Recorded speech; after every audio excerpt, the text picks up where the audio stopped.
예수님께서는 깊은 지혜와 놀라운 신비로 복음을 전해주셨습니다.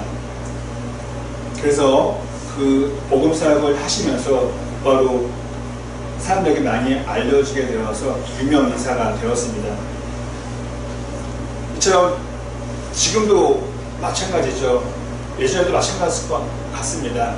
사람이 유명하게 되면은 가족, 또 친척, 정말 친한 친구들은 좋아하지만 또 그 외의 사람들은 좋아하기보다는 희생하고 또 안 좋은 생각을 하는 것 같습니다. 아마도 우리 속담에 많이 쓰이는 표현이 있죠. 사촌이 다른 사람 배가 아프다.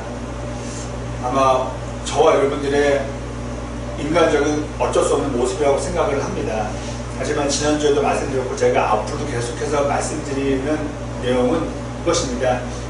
인간이기에 배가 아프고 샘이 나고 안 좋아 보이기도 하지만은 우리는 동시에 그리스도인이기에 그 마음을 성령의 도우심으로 뛰어넘어야 할 것입니다. 그래서 축하한다고, 잘했다고 우리는 박수를 보내줘야 할 것입니다. 예전에 고승덕 변호사가 쓴 책을 본 적이 있습니다. 아주 오래된 일이 있었던, 오래전에 있었던 책입니다. 우리가 잘 모르는 분도 계시겠지만 아는 분들은 아실 겁니다. 이분이 고시를 다 3개를 패스하신 분이죠. 사법고시를 패스하시고 외무고시, 입법고시를 이렇게 패스하셨습니다. 아니죠. 외무고시 다음에 행정고시입니다. 입법고시가. 그래서 이분이 이제 잘 이렇게 또 패스를 하시고 또 제 기억이 다 맞진 않겠지만은 어느 고시에서는 수석을 하셨습니다. 그래서 이렇게 상을 받으러 나가는 자리에 이분이 하도 오래 앉아 있어서 몸에 종기가 나서 걸음이 좀 불편하셨던 모양입니다. 그런데 그것을 보고서 옆에 있는 사람들이 또 희생하는 사람들이 뭐라고 헛소문을 퍼뜨렸냐면은 장애가 있다라는 그런 이야기를 들었다고 합니다. 그 긍정적인 마음으로 그런 이야기를 퍼뜨린 것 같지 않다고 생각이 됩니다.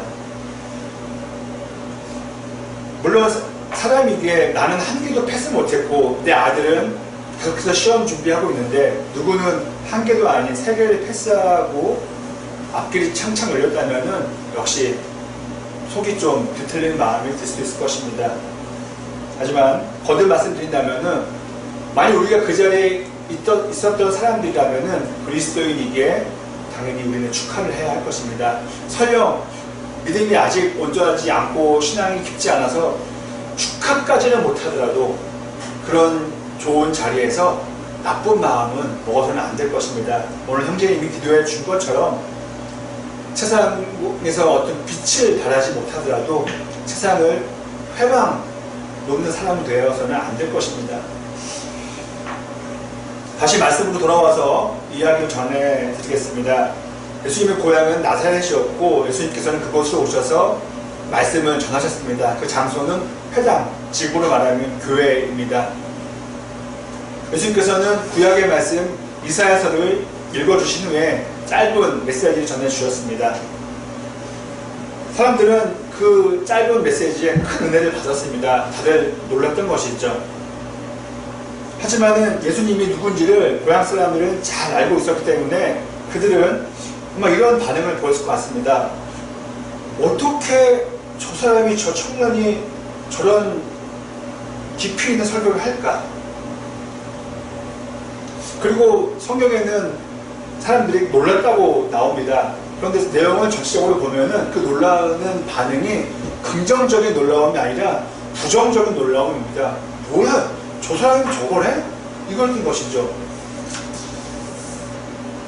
여러분, 만약 예수님께서 그 출신 성분이 높고 높은 제사장 가문의 아들이었더라면 어땠을까요?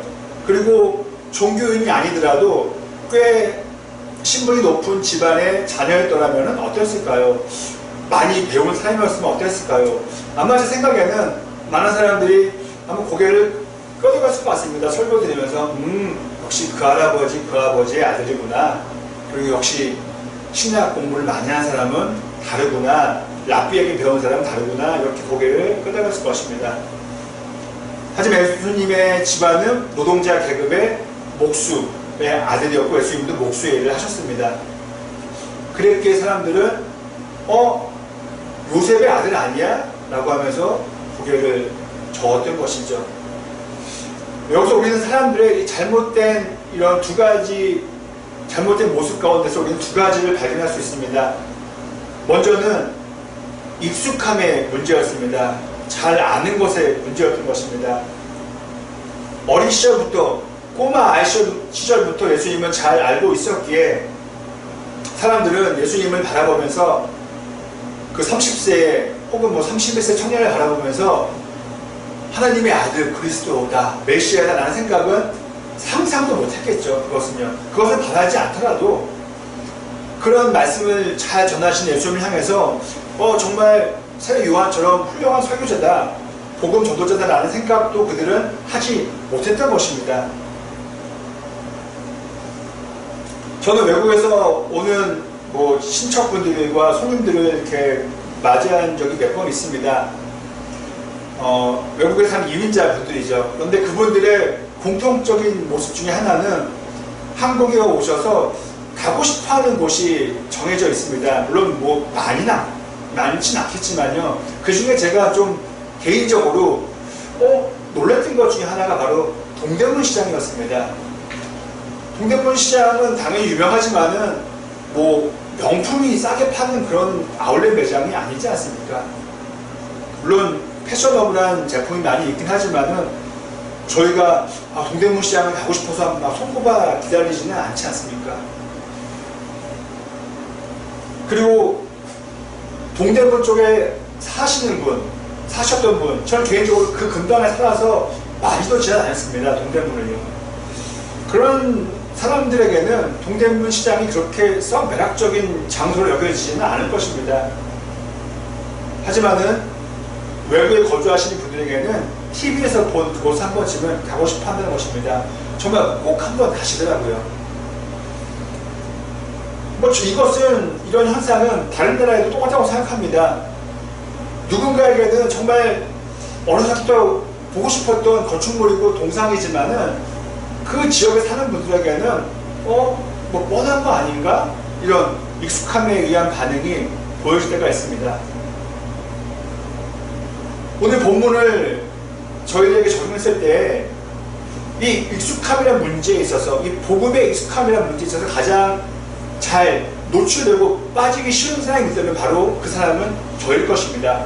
목회자가 그런 사람일 것입니다. 설교를 준비할 때 기도를 합니다. 아니면 눈을 감습니다. 길게는 1시간을, 더 할 때도 있고요. 짧게는 몇 분이라도 마음을 다잡고 무엇을 쓸까를 생각을 합니다. 왜 그런 묵상을 하고 기도를 하냐면요, 바로 이것입니다. 저는 이런 마음을 스스로 되새깁니다. 전하는 것이 먼저가 아니라 너 자신이 먼저 말씀의 은혜를 받아야 된다. 그리고 그 받은 은혜를 같이 나누려는 마음으로 설교를 준비해야 한다라는 그런 다짐으로 말씀을 지금까지 준비하고 있습니다. 왜냐하면 때로는 저도 모르게 의도하지 않게 아주 안 좋은 생각이 들곤 합니다. 무슨 생각이냐면은 글을 쓰듯이, 마치 대본을 쓰듯이 그냥 일감을 해치우듯이 설교를 준비하는 마음이 순간 든다는 것입니다. 그런 마음으로 목회를 한다면은 저는 정말 벌받아야 될 것입니다. 목회라는 것이 대본 쓰는 게 아니지 않습니까? 우리는 교회에서 이렇게 예배 드리는 것, 그리고 이것을 포함한 성경을 읽는 것, 기도하는 것에 익숙해서 담담해질 때가 있습니다. 감동은 사라지고 그냥 습관처럼, 의무감처럼 변할 때가 있는 것입니다. 그 마음을 저도 목회를 심지어 하면서, 많지는 않지만요, 또 목회하기 전에 성도의 입장에서 그런 마음을 가진 적이 꽤 있었습니다. 하지만 여러분, 성경만 놓고 본다면은 우리가 담담해지고 익숙해진다는 것은 무언가를 잘 알 때입니다. 이 책을 쉽게 알 수 있겠습니까, 여러분? 내용은 아주 간단합니다. 뭐 요셉 이야기, 야곱 이야기 외우고 외울 정도입니다. 하지만은 결코 쉬운 책이 아닙니다. 다시 말씀드리면은 이 책은 익숙하기가 어려운 책입니다. 읽으면서 담담한 마음을 갖기가 어려운 책입니다. 아마 제 생각에는 평생을 공부해도 다 알 수 없는 지혜와 지식이 있다고 생각합니다. 우리가 공부하는 차원에서요, 신학의 종류만 보더라도 구약학이 있습니다. 신약학이 있습니다. 그 외에 다른 분야가 더 있습니다. 그리고 구약학만 보더라도 그 분야가 아주 세분화되어서 나누어져 있습니다. 하지만은 어려운 책이지만은 성경은 마치 샘과 같은 책이죠. 그래서 늘 우리에게 읽을 때마다 샘물을 허락해 줍니다. 그리고 성경을 바탕으로 하는 예배도 마찬가지고요. 기도도 마찬가지입니다. 어렵습니다. 예배 여러분 쉽습니까? 상당히 어렵습니다. 그리고 기도하는 것도 쉽지 않습니다. 하지만 역시 샘물과 같은 귀한 은혜를 우리에게 허락해 줍니다. 여러분 야구 좋아하시나요? 요즘에 야구가 마지막 그 때라서 인기가 많습니다. 야구를 한번 예를 들어 보겠습니다. 공을 던지는 투수가 있고 공을 맞는 포수가 있습니다. 야구를 잘 모르는 사람이 보면은 그냥 공 던지고 받는구나 라고 생각할 것입니다. 여러분 우리가 반대로 여러분 크리켓 아시죠? 크리켓 어떻게 하는지는 우리가 보지만은 그 자세한 거는 우리가 잘 모릅니다. 웬만한 사람은요. 그런데 여러분 야구를 보면서요, 해설을 듣고 그 야구 경기를 보면은 공을 던지는 종류가 상당히 많습니다. 그리고 투수만 다양한 방법이 있는 것이 아니라 포수도 그 위치에 따라서 공을 받는 방법이 또 다릅니다. 그래서 수많은 방법과 경우의 수가 있어서 그들은 공을 던지고 받기 전에 사인을 먼저 주고 받습니다.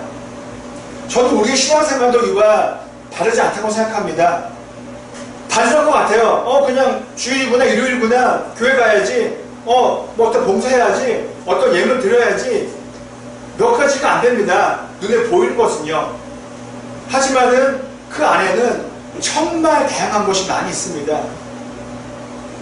여러분, 그냥 교회만 나오면은 구원 성취되고, 그 외의 모든 것, 죄의 문제 해결되고, 삶의 걱정 해결되고, 그렇게 단순하다면은요, 예수님께서는 왜 위험을 무릅쓰고 회당과 많은 시장과 다른 장소로 다니면서 복음을 전하셨겠습니까? 만약 회당만 가면은 됐스 오케이라면은 예수님께서는 사람들이 회당 가는 것 체크하시고, 회당에 뭐 인원 체크하시고, 이곳의 사람들은 대부분이 회당 다니는구나, 괜찮다, 그렇게 하시고 굳이 밖에 다 나가셔서 복음을 전하지 않으셨을 것입니다. 하지만 예수님의 사역이 글만 쓰는, 생각만 하는 사역이었습니까? 아니죠. 정말 생명을 걸고 하는 뜨거운 사역이었습니다. 이것은 회당만 가면은 다 되는 게 아니야 라고 예수님께서 말씀하신 것과 다르지 않습니다. 이어서 사람들이 고향에서 예수님을 환영하지 못했던 두 번째 이유는 익숙함에서 비롯된 교만함입니다. 여러분, 한번 우리가 상상을 해보겠습니다. 회당에 많은 사람들이 모였습니다. 예수님을 아는 사람들입니다. 예수님의 친척도 있을 수 있습니다. 여러분, 그 중에는요, 제가 생각하기에는요, 예수님의 아버지 요셉에게 돈을 주고 우리 집 공사 좀 해주세요, 우리 집 망가진 부분 좀 고쳐주세요라고 의뢰했던 사람도 있었을 것입니다. 혹은 예수님에게, 예수님의 어린 시절에 돈을 주면서 얘야, 우리 집에서 사용할 식탁 좀 만들어 다오라고 부탁했던 사람도 있었을 것입니다. 그럼 정량은 무엇입니까? 내가 돈을 주고 고용한 사람, 혹은 그 사람의 아버지의 그 아들이 저기서 복음을 전하는데, 말씀을 전하는데 안 좋게 봤던 것이죠. 더 나쁘게 말하면은 돈을 주고 부린 사람이 저기서 어떤 가르침을 전하나? 이상하다라고 본 것입니다. 교만했던 것이죠. 그리고 혹시 돈을 주고 일을 시키지 않았더라도 같이 목수일을 했던 사람으로서 보면 어떻게 보겠습니까? 야, 너 얼마 전만 해도 나와 같이 못질하고 나무 자르던 사람이 지금은 선생이 되었냐? 너만 잘났냐? 이렇게 비아냥 거릴 수도 있었을 것입니다. 그렇습니다. 우리는 사람에게 교만해질 수밖에 없습니다. 한번 여러분 저를 보십시오. 제 손에 오늘은 100만원이 있습니다. 그리고 다음 주에는 제 손에 100억이 있습니다. 여러분, 제가 어떻게 될까요? 저는 분명히 달라질 것입니다. 여러분들 앞에서는 똑같이 목사의 모습을 보인다 하더라도 제 속마음은 많이 바뀔 거라 저는 예상해 봅니다. 이것은 아마 모든 사람이 비슷할 것 같습니다. 한 손에는 100만원이 있고 한 손에는 100억이 있을 때 그 모습은 같은 모습을 갖기는 어려울 것입니다. 그런데 여러분, 저에게 오늘 100만원이 있고 다음 주에 100억이 있다 한들 하나님께서 보시기에는 어떻게 했습니까? 똑같은 연약하고 긍휼이 필요한 불쌍한 사람일 것입니다. 여기서의 불쌍함이라는 것은 다른 것이 아닙니다. 그래 고석재, 너에게 100억이 있어도 하루아침에 날아갈 수 있는 돈이야. 그래 너에게 1000억, 그래 100억이 있어. 하지만 너는 감기 몸살에도 그 작은 질병에도 몸져 누울 수 있고 심지어는 목숨까지 잃을 수 있는 사람이야. 하나님 보시기에 그 금액이 무슨 차이가 있겠습니까? 저 여러분은 성경을 읽고 또 기도를 하면서 우리 안에 교만한 마음이 들지 않도록 매 시간마다 노력해야 할 것입니다. 성경은 하나님께서 교만한 사람을 싫어한다고 알려주고 있습니다. 하지만 여러분, 성경만이 아니죠. 하나님만 교만한 사람을 싫어하는 것이 아니고요, 사람들도 교만한 사람을 좋아하지 않습니다. 자, 이제 말씀을 마치겠습니다. 그러면은 고향 땅 나사렛에서 복음을 전하신 예수님은 어떤 모습을, 결과를 보여주셨을까요? 그것은 다른 복음서인 마태복음 말씀에서 우리가 알 수 있습니다. 제가 마태복음 13장 58절의 말씀을 읽어드리겠습니다. 다음과 같습니다. 예수께서는 그들의 믿지 않음 때문에 거기서는 기적을 많이 행하지 않으셨다. 저는요, 제 자신에게 먼저 묻습니다. 너에게 하나님의 큰 은혜가 나타나지 않고 저에게요, 너 고속재, 너와 너 가정에 큰 혹은 작은 기적이 일어나지 않는 것은 다른 거 아니야. 고목사 너가 먼저 믿지 않아서 그런 거야. 좀 아이러니한 거죠. 예수님을 믿으려고 제가 다가가지 않고요, 익숙함과 교만함으로 예수님을 언덕으로 밀어내면서 왜 나에게는 어떤 복된 일이 일어나지 않을까, 나에게는 기적이 일어나지 않을까 라고 하는 거죠. 그것은 정말 말도 안 되는 일인 것이죠. 부디 저와 여러분들이 오늘 말씀을 기억하면서 익숙함과 또 교만함을 성령의 도우심으로 내려놓을 수 있게 되기를 간절히 소망합니다. 그리고 그 대신에 교만함과 익숙함이 사라진 그 자리에 온전한 믿음이 가득하여서 저와 여러분의 삶에 일어나는 크고 작은 기적들을, 또 좋은 일들을 경험할 수 있게 되기를 간절히 소망합니다.